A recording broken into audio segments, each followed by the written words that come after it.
Today is October 7th, 2023. My name is Charles Suter. This presentation is focused on overcoming the worry habit.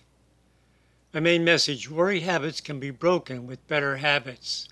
As a reference source, I refer you to the book Unwinding Anxiety by Judson Brewer.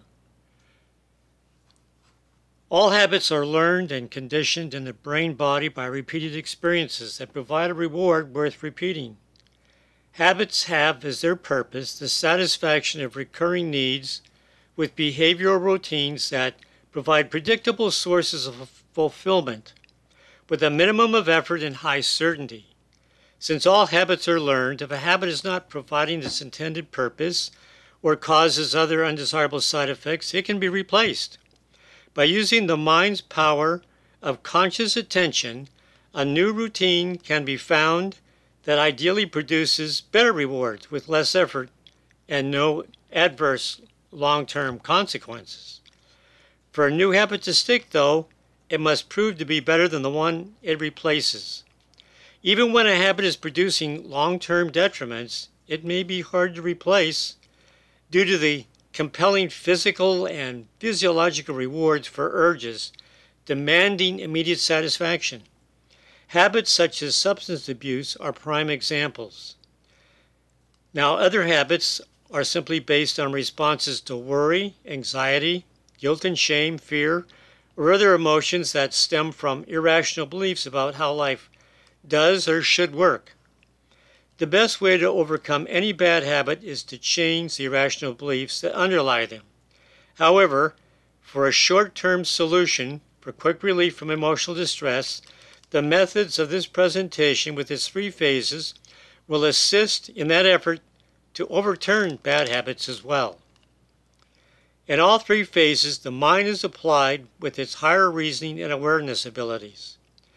Please note that this method is very similar to earlier presentations I have given on this subject of mind versus brain, also directed to rapid relief from emotional distress. Proposition 1, the first phase is simply to observe the habit and map the behavioral or habit loop. You're going to be looking for triggers, behaviors, and rewards. You'll be asking yourself as you observe a habit loop, what are the triggers that starts the worry loop? Is it fear, stress, anxiety, or some physiological urge? What are the habitual behaviors that get triggered? Is it smoking, diversion? And what are the results and rewards received from the behavior? Oftentimes it's just simply stress relief. In the first phase, the mind is engaged in mindfully observing the brain-body as it undergoes a complete habit loop. The mind observes the brain's emotions and thoughts from the triggering source, followed by the behavioral portion of the habit. The mind identifies the triggering event that started the habit loop. The mind identifies the sequence of behaviors whose purpose is to elicit the rewards. The mind identifies the rewards received from the habitual behaviors. Again, sometimes the reward is stress relief from discharging the physiological urges and cravings, such as a nicotine addiction related to smoking. Sometimes the trigger is a buildup of fear, stress, anxiety, and worry, and the reward is the reduction of those anxious worries. The mind then maps the complete habit loop. What is the trigger? What is the behavioral response? What is the reward? These insights are the inputs to the next phase. Second phase. Explore the actual rewards from the habit loop or the worry loop. Focus your awareness on the habit loop behaviors and consequences. Then start asking probing questions. What am I actually getting out of this habit? If you look deeply, you're bound to have some type of disenchantment with the habit, especially if it's a bad habit. When seen with focused awareness, the rewards seem to dim and diminish. In the second phase, the mind begins to question and challenge the value of the rewards, both the short-term and the longer-term consequences, by asking a series of probing questions, such as, what is the value I'm getting out of this habit loop? What are the long-term adverse consequences if I continue? In the example of smoking, the mind focuses on all of its physical senses to determine the cognizant value of the behavior. The sight, the smell, the taste, the touch, the sounds of smoking under the microscope of focused awareness. Most often, the newly perceived value of the habit's rewards is diminished and concluded not to be nearly as attractive as when it's done automatically and subconsciously. Phase 3.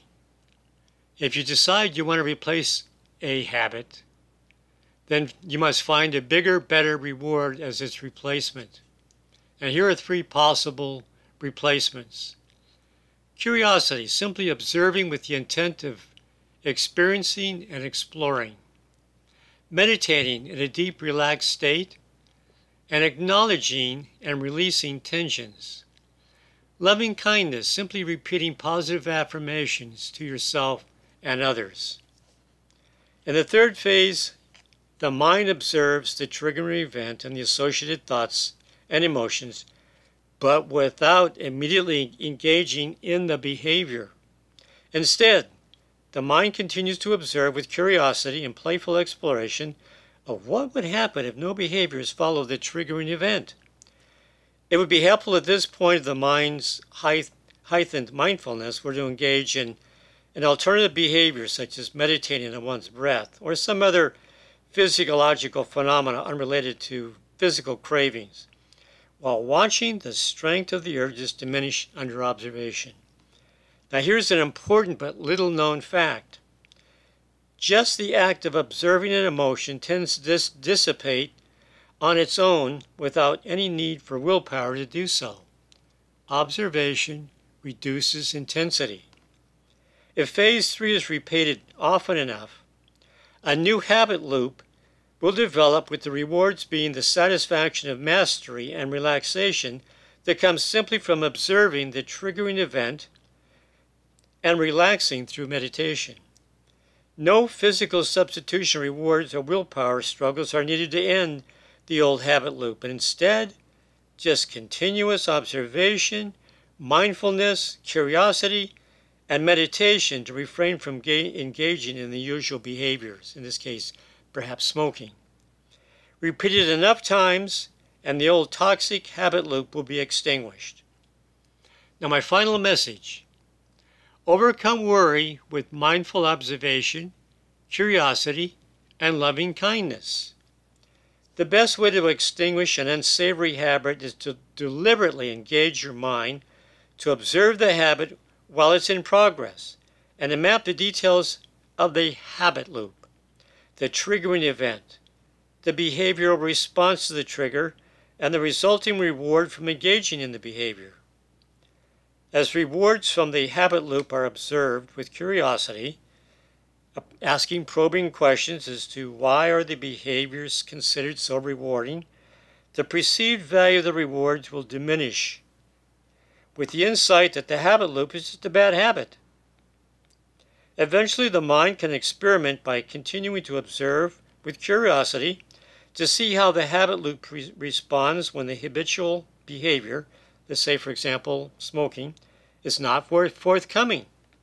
Under focused awareness, the normal urges and cravings will diminish. By applying the 3-phase process, no diversion, no substitution, or willpower is needed to break a bad habit. That, under mindful awareness and observation, will seem to diminish them on their own. In some cases, you can add curious exploration, breath meditation, and extending thoughts of loving kindness to yourself and others as a substitute behavior, actions that normally induce feelings of relaxation and peace of mind. Done enough times, the old habit will become extinguished and perhaps replaced by a relaxing, mindful meditation as the new reward. That's all for now. Remember to stay positive. You'll be happier, healthier, and live longer.